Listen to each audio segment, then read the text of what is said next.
একান্ত রান্নাঘর থেকে তোমাদের কাছে এনেছি আর একটা নতুন রেসিপি। তার নাম দিয়েছি ভেজ মাঞ্চুরিয়ান। এটার জন্য তোমার প্রথমে যা যা লাগবে আমি বলে দিচ্ছি। তুমি তোমার পছন্দ অনুযায়ী তুমি সবজি নিতে পারো, তবে বাঁধাকপি হলে বেশি ভালো হয়। আমি বাঁধাকপি নিয়েছি, ক্যাপসিকাম নিয়েছি, গাজর, আলু দুটো সিদ্ধ করে নিয়েছি। বাইন্ডিংয়ের জন্যে ভালো হবে, আলু দিলে একটু নরম হবে, খেতে স্বাদটা বাড়বে। আর কি কি লাগবে একটু দেখে নাও। দেখো, চপ করে কেটে রেখেছি আমি পেঁয়াজ, ক্যাপসিকাম, টমেটো, কতগুলি কাঁচা লঙ্কা চিড়ে রেখেছি। আর আমি যে বাঁধাকপি করেছিলাম, ভিসে নিয়েছিলাম, সেই মধ্যে কিছুটা তুলে রেখেছি।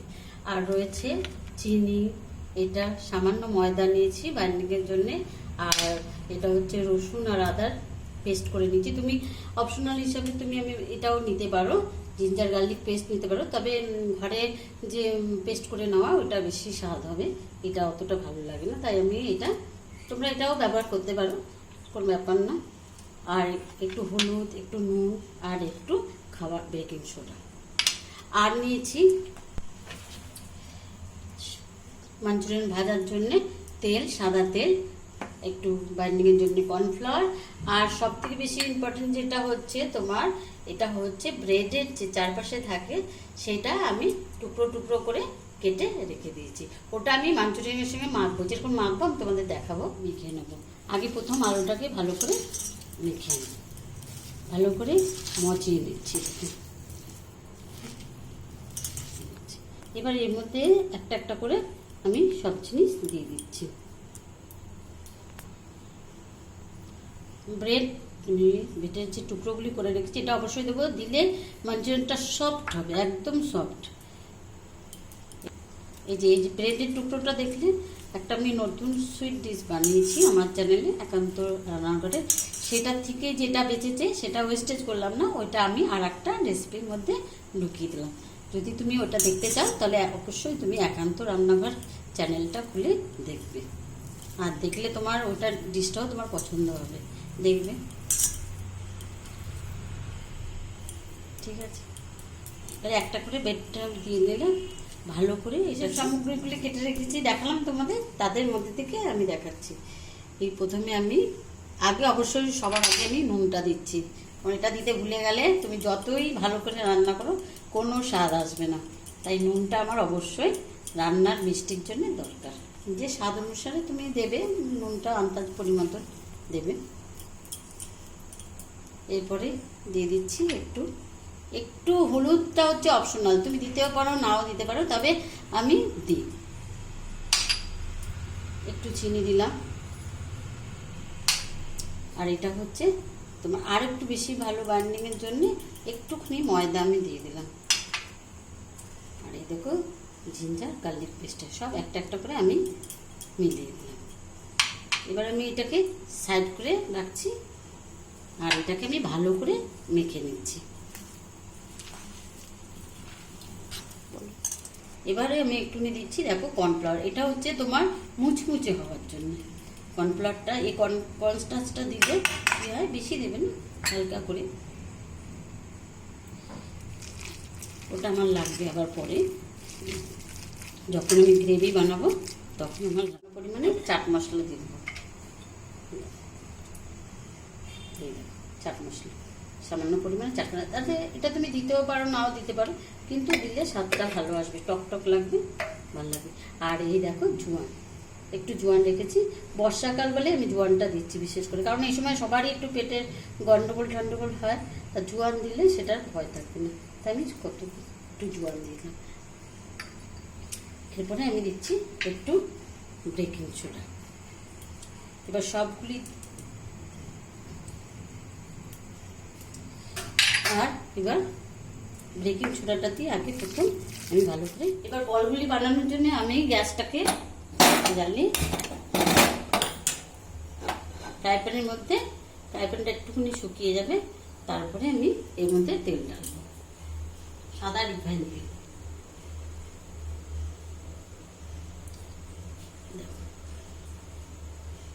তেলটা ঢেলে দিচ্ছি, একটু বেশি করে তেল দিলে ভালো। সাদা রিফাইন তেল দিয়ে বলগুলি ভাজার জন্য তেলটা গরম হতে থাকুক, ততক্ষণে আমি সস বানিয়ে নিই। টমেটোর সস দেবো একটুখানি, টমেটো কেচাপ 1 চামচ, এটা বেশি দেবো না। চিলি সসটাও তোমার 1 চামচ, 1 চামচ করে তুমি সব সস দেবে।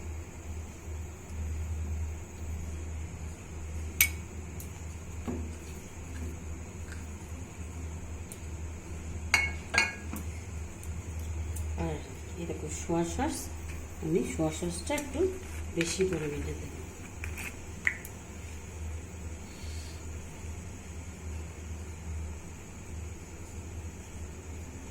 1 চামচ আর 2.5 চামচের মতো দেবো।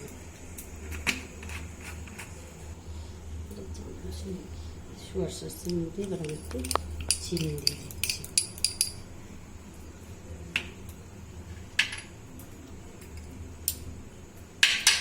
একটু নুন দিয়ে দিচ্ছি। জাস্ট 2 চামচ জিঞ্জার গার্লিকের যে আমি আদা রসুন যে বেটে রেখেছিলাম তার 2 চামচ আমি এর মধ্যে মিশিয়ে দিলাম। এবার সসটাকে আমি রেডি করে দিলাম।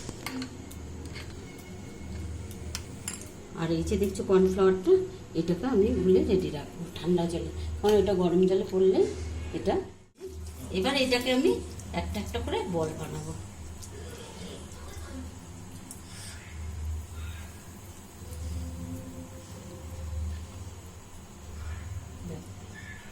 আগে প্রথমে দেখে নেবো যে তেলটা তোমার বেশি আছে করবো না, কিন্তু আমাদের পুরো রেডি হয়ে যেতে পারে।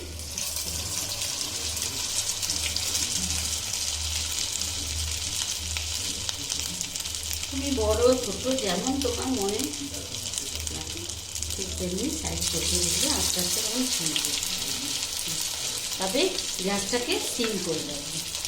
প্রথম থেকে বাড়াবে না, তাহলে পুরো কালো কালো হয়ে যাবে, দেখতে বাজে লাগবে। আস্তে করে বল দিবে, আস্তে করে বলবো যে আমি সব এবার আস্তে আস্তে এগুলি দেখো আস্তে আস্তে সব ফুলছে। যেই একটু একদম ব্রাউন কালার না, একটু লাল লাল টাইপের হবে তখন আমি নামিয়ে নেব। গ্যাসটা কিন্তু আমি সিমকেই রেখেছি, নাহলে পুড়ে যাবে গ্যাসটা। একটা করে সব দেখো কোনটা কিন্তু ছাড়ছে না, দেখো বাইন্ডিং এত ভালো হয়েছে। কিন্তু এবার দেখো আমি এই মাঞ্চুরিয়ানগুলি ভাজা হয়ে গেছে, তুলে নেব। ঠিক এরকম বেশি কালচে হলে পুড়ে গেলে পোড়া পোড়া হবে, ভালো লাগবে না। এরকম ঠিক ব্রাউনিশ টাইপের করবে, ডার্ক না, হালকা ব্রাউনিশ, রেড ব্রাউনিশ। এভাবে আমি সব মাঞ্চুরিয়ানগুলি তুলে নেব। টিস্যু পেপারের উপর দিয়ে দিলাম যাতে তেলটা শোক করে যায় মধ্যে। যারা বেশি অয়েল খাওয়া তো ভালো না, তাই আমি বাকি বলগুলি রেডি করছি। টিস্যু পেপার পর রেখে দিয়েছি। এবারে আমি যে ভাজা তেলটা ছিল পুরোটা উঠিয়ে দিয়েছি, সামান্য একটু তেল রেখে দিয়েছি। এবার এর মধ্যে একটা একটা করে জিনিস আমি প্রথমে কেটে রাখা পেঁয়াজ দিয়ে তাহলে একটু সব একটা একটা করে দিন, লঙ্কা ধনিয়া পেঁয়াজ বাংলা দিটা দিন, কারণ বাংলা দিটা কাঁচা কাঁচা অবস্থা দেবে তো একটু খেতে ভালো লাগবে। তাই বাংলা দিটা দিন, কাঁচা লঙ্কাটাও দিন। এটা একটু ভাজা ভাজা টাইপে ভাজে, কারণ আমার সসের মধ্যে নুনটা ভালো আছে।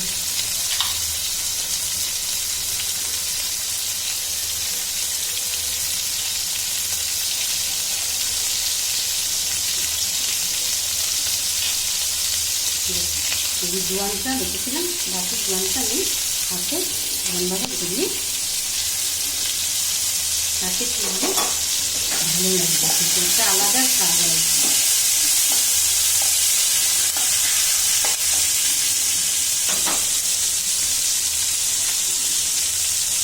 এবার আমি লঙ্কাগুলি দিচ্ছি,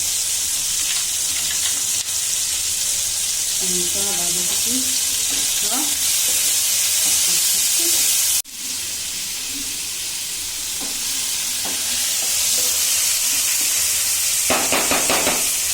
মানে হালকা ভাজার পরই আমি দেবো, নাহলে ক্যাপসিকামের যে কালারটা আছে সেটা দিয়ে থাকলেই দেখতে ভালো লাগে। সসটা দেবো,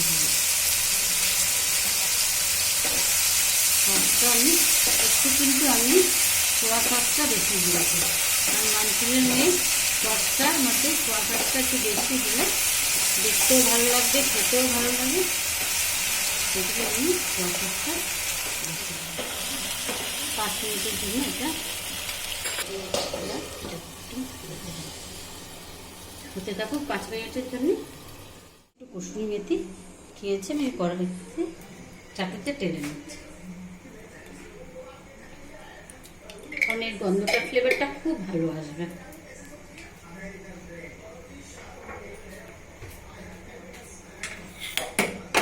ফ্লেভারের চোটে ফ্লেভার একদম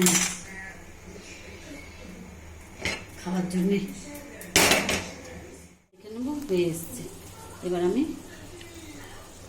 আমি এই যে কর্নফ্লাওয়ারটা গুলে রেখেছিলাম না, ঠান্ডা জলেই কর্নফ্লাওয়ারটা গুলে রাখবে, নাহলে একদম দলা দলা পেকে যাবে। দেখো কর্নফ্লাওয়ারটা গুলে রেখেছি, তাই দেখো নিচে কেমন বসে গেছে, তাই জন্যে সঙ্গে সঙ্গে এটা গুলে সঙ্গে সঙ্গে দিয়ে দিতে হয়। দেখো এটা নিয়ে নিয়েছি কর্নফ্লাওয়ারটা গুলে, এবার নিয়ে আস্তে আস্তে করে ঢেলে দেবো। দেখে নেব কতটা আমার দরকার হয় পরিমাণ মতো।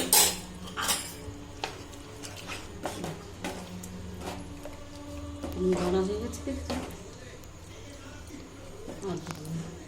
বেশি গাঢ় হলে আবার এরপরে আস্তে আস্তে আমি এক একটা করে মাঞ্চুরিয়ান এর মধ্যে ঢেলে দেবো।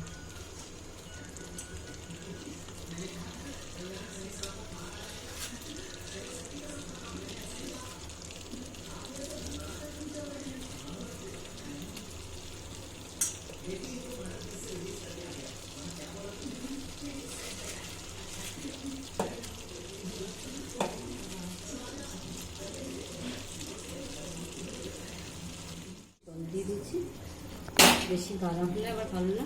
এই যে দেখো কসুরি মেথিটা আমি হাতে এরকম নিয়ে এবার চারিদিকে এপাট ওপাট করে আস্তে আস্তে নাড়িয়ে দিই, নালে ভিজিয়ে দেবে। এত সুন্দর একটা গন্ধ আসছে যেটা তোমরা বুঝতে পারবে না। একদম আমার রেডি হয়ে গেছে একেবারে ভেজ মাঞ্চুরিয়ান। কালারটা কত সুন্দর এসছে। এর জন্যে ডেকোরেশনের জন্য আমি রেডি হয়ে গেছে আমাদের ভেজ মাঞ্চুরিয়ান। যদি জানেন তাহলে অবশ্যই লাইক করবে, সাবস্ক্রাইব করবে।